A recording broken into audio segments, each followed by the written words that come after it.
Gracias por seguir con nosotros en Sin Esquemas. En esta ocasión tendremos el gratísimo placer de compartir nuestra entrega con una profesional del derecho, una mujer de estos tiempos, con quien estamos seguros que vamos a ofrecerle a nuestro público televidente orientaciones muy útiles en diversas áreas del quehacer nacional. No solamente se desempeña como abogada con especialidad en derecho administrativo, en parte también bancaria y en regulatoria, sino también que es una persona que a través de un instrumento que se llama Vox Mujer ha podido también ejercer e influenciar con aportes muy importantes en la vida nacional. ¿Cómo estás, Juliana? Un placer tenerte de nuevo en Sin Esquemas.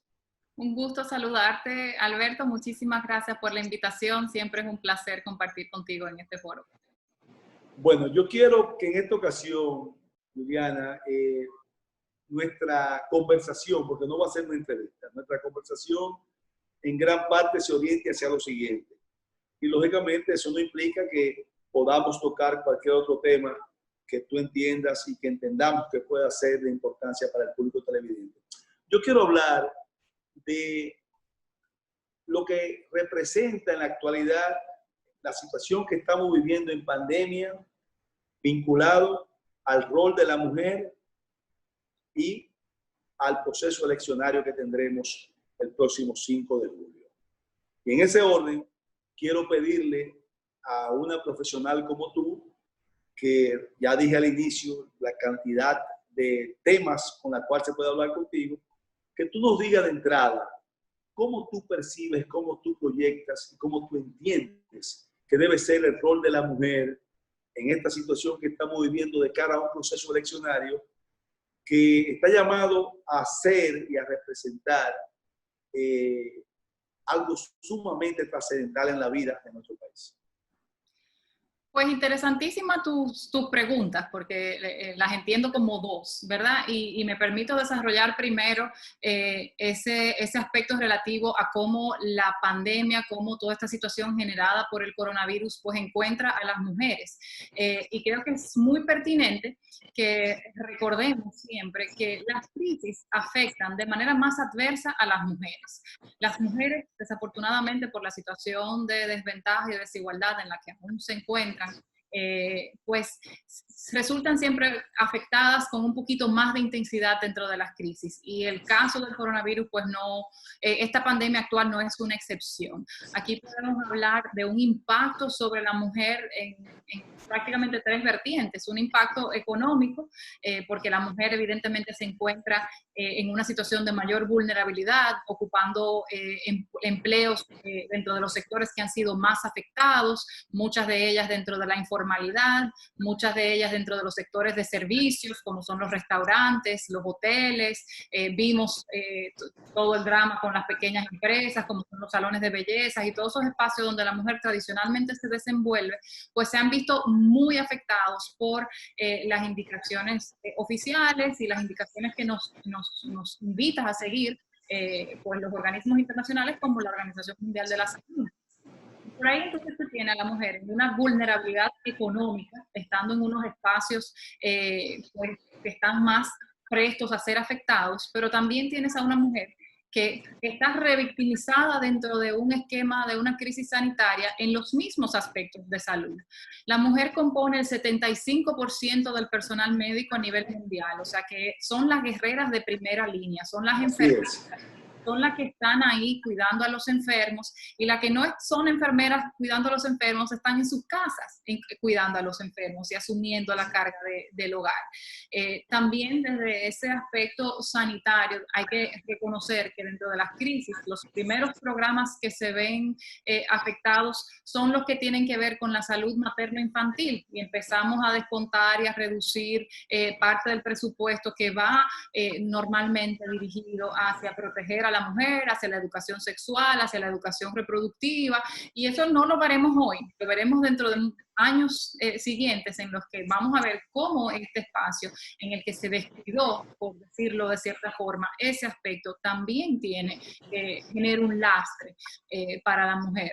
Y bueno, finalmente está el hecho de que ahora la mujer está llevando 500 sombreros, aparte de los que normalmente siempre lleva, precisamente por el costo del cuidado y esa carga del cuidado dentro del hogar que tiene la mujer, que hoy se le combina con manejar el trabajo a distancia, o sea, estamos en teletrabajo, en teleaprendizaje con los niños, las que han tenido la fortuna y están dentro de un esquema en el que los hijos han podido continuar en el colegio, manteniendo un hogar, manteniendo una familia y en muchísimos casos pues, aisladas de los sistemas de soporte que tradicionalmente pues podemos utilizar dentro de nuestro esquema social.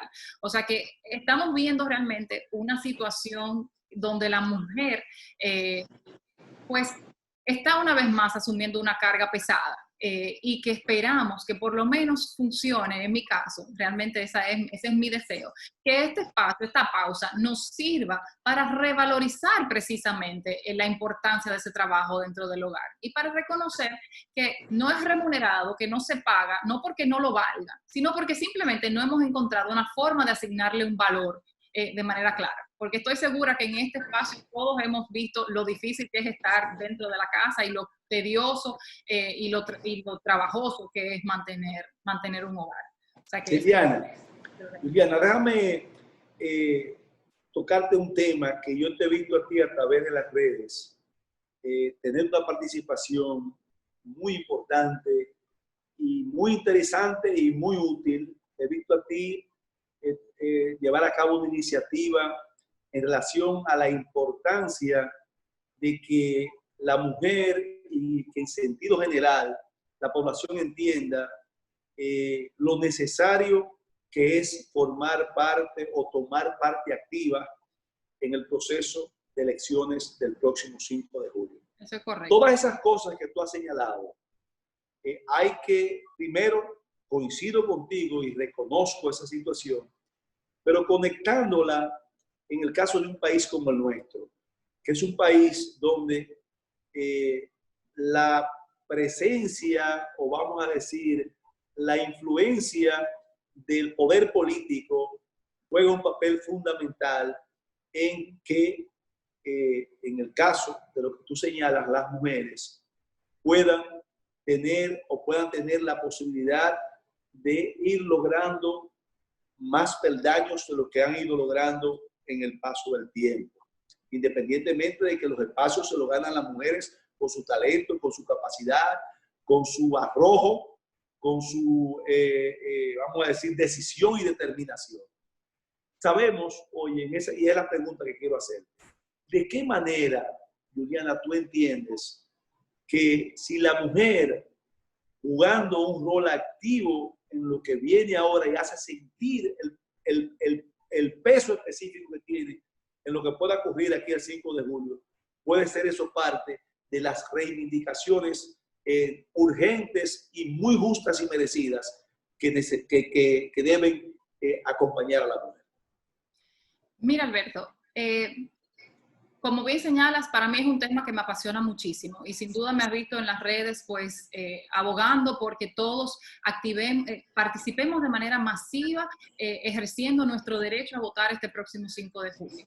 Incluso dentro de este contexto que se ve envuelto de tanta incertidumbre, de tanto miedo, de tantas pues dificultades que nos empiezan a poner trabas, es importante reconocer que más que un derecho es una responsabilidad que nosotros tenemos este 5 de julio, que es ineludible.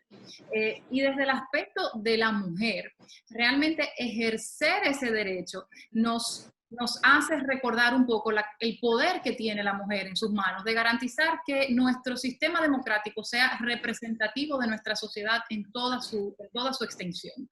Un dato importantísimo y muy interesante para entender lo determinante que es el voto femenino, es reconocer la cantidad de mujeres que somos. Actualmente la República Dominicana tiene un padrón electoral de aproximadamente unas 7.5 millones de personas. De esas, unas 3.8 millones aproximadamente son mujeres. Y eso equivale al 51.2%. O sea que somos mayoría. Pero de manera muy interesante, el Observatorio Político Dominicano. Y aparte de eso, Juliana, representan el 52% de manera directa y hay que reconocer que tienen una influencia grande en ese otro porcentaje que no son directamente inherentes a su condición de mujer. Exacto, y correcto. Incluso esa conclusión se exacerba, y bueno, tú como analista político lo sabes mejor que yo, pero se exacerba muchísimo en nuestros países latinoamericanos, donde esa figura matriarcal, donde esa figura de la madre proveedora, que por lo general es la cabeza de hogar dentro de nuestras sociedades, pues se nota como ese peso, ¿verdad? Ese voto de las abuelas, ese voto de las madres tiende a tener un efecto de cascada hacia los demás miembros de la familia. O sea, que el voto de la mujer, no solo porque es mayoría a nivel pues, literal, ¿verdad? También por su grado de influencia dentro de la otra proporción, evidentemente es significativo. Pero te decía que no solamente somos más las mujeres, sino que también, según un informe del Observatorio Político Dominicano, la mujer también ha ido a votar más. O sea, hemos superado la participación electoral de los hombres en los últimos 4 procesos electorales. Desde el 2008 hay más mujeres en las urnas que hombres. Y eso es un dato que lo tenemos que tener presente, sobre todo al momento de tratar de atraer ese voto femenino. Importantísimo lo que acaba de señalar, y le estás quizás enviando una indicación muy clara a quienes de una forma u otra aspiran o pretenden dirigir la nación a partir del próximo 16 de agosto. Y en ese orden, Juliana, estamos ya apenas a unos días, muy pocos días, de que se realice un proceso eleccionario sui generis. Nunca antes en la vida íbamos a participar o hemos participado en un proceso en la forma como lo vamos a hacer ahora, donde primero se posponen unas elecciones de la fecha que tenían que hacer. Segundo, se harán unas elecciones donde el periodo de transición que resulte de esas elecciones sea en una primera vuelta o sea en una segunda vuelta, que esperemos que por la vía que sea en un sentido o en el otro, lo que vaya a suceder se defina, porque yo creo que el país, particularmente entiendo, repito, en cualquier dirección que sea, no soportaría agregarle un ingrediente más a la crisis sanitaria, a la crisis económica, a la crisis social, a la crisis cultural, un ingrediente de extender una situación política si no es necesario. Ahora, en ese orden, que es donde va real y efectivamente mi pregunta. ¿Por qué entonces? Yo siempre me hago esa pregunta. ¿Por qué se percibe que la mujer dominicana no siente, y qué tú crees que debe ser la motivación por la cual los candidatos enfoquen más sus propuestas hacia ese sector tan importante de la mujer? Hoy en día no se les reconoce como verdaderamente debe reconocerse. Mira, sin duda es una inquietud interesantísima. No estoy segura que yo tenga la respuesta absoluta, pero mi impresión... Pero quiero tu opinión me es muy importante. Mi impresión al respecto es que tenemos que reconocer que el derecho al voto es un derecho que tiene 2 facetas, tiene 2... hay una posición pasiva y una posición activa. La posición activa, o sea, la vertiente activa es esa, la de ir a votar, la de elegir, pero también hay una que es la pasiva, que es la de ser elegido.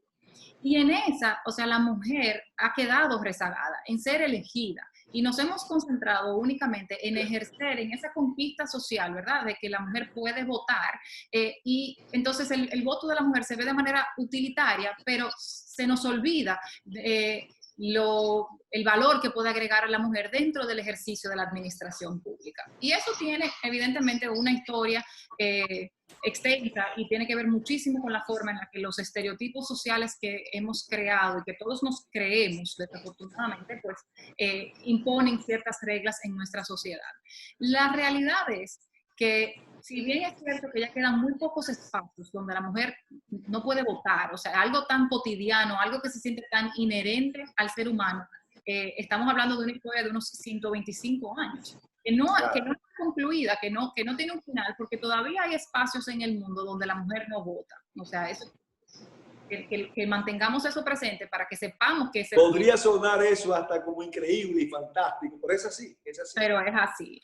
El voto sigue siendo restringido para la mujer en varios países en el mundo. Hay un espacio en la Ciudad del Vaticano donde por su estructura la mujer no participa ni siquiera de la elección del Papa, porque los cardenales son todos hombres, pero hay otros espacios donde las exigencias para votar que se le imponen a la mujer son distintas, como en el Líbano, donde la mujer tiene que tener un cierto nivel de educación para poder votar, pero el hombre no, o en espacios como Arabia Saudita, donde no es sino hasta el 2011 y luego confirmado en el 2015 que la mujer puede votar. Y no nos vayamos lejos. La cuna de la democracia, que es Grecia, permitió que la mujer votase en 1952, después de esta pequeña isla, porque nosotras votamos desde el 1942 dentro de ese marco gris de la tiranía de Trujillo, pero bueno, ahí hubo un gran grupo de mujeres dominicanas, impulsadas sobre todo por Abigail Mejía, que fundan en el 1931 la Acción Feminista Dominicana, y ellas son las que empujan y llevan a cabo esta gran conquista para las mujeres dominicanas. Pero seguimos teniendo esos ejemplos en los que vemos que la mujer no siempre había sido reconocida como un ente que tenía que ejercer una influencia. Y pues ese mismo letargo que tiene la mujer de poder votar se refleja con creces en su capacidad de ser elegida. Y ahí vemos como las Naciones Unidas nos recuerda que para el año pasado, al cierre del año pasado, estábamos identificando casi 30 países, por encima de los 25 países, donde la mujer representa menos del 10% de los miembros del Congreso, y que todavía identificábamos 3 países donde no había ni una sola mujer en el Congreso.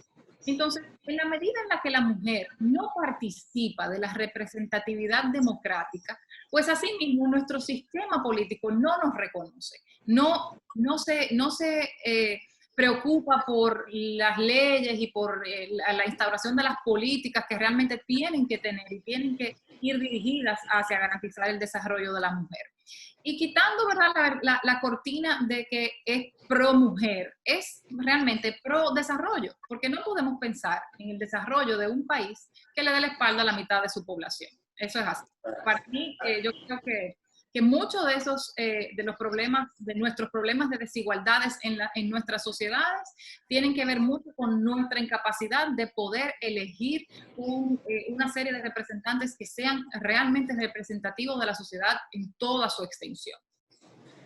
Juliana, te voy a pedir que me permitas una pequeñita pausa de un par de minutos para entrar inmediatamente a otros aspectos que quiero aprovechar, los conocimientos que tienes y una serie de cosas más para compartirla con nuestro público televidente. Solamente un par de minuticos y volvemos con nuestra distinguida invitada de esta entrega, la licenciada en Derecho Juliana Ramón, con especialidad y maestría en Derecho Administrativo, Derecho Bancario, Derecho Regulatorio, en fin, en una cantidad de aspectos dentro de la parte legal y de otras cosas más que podemos sacarle mucho provecho en esta conversación. Continuamos.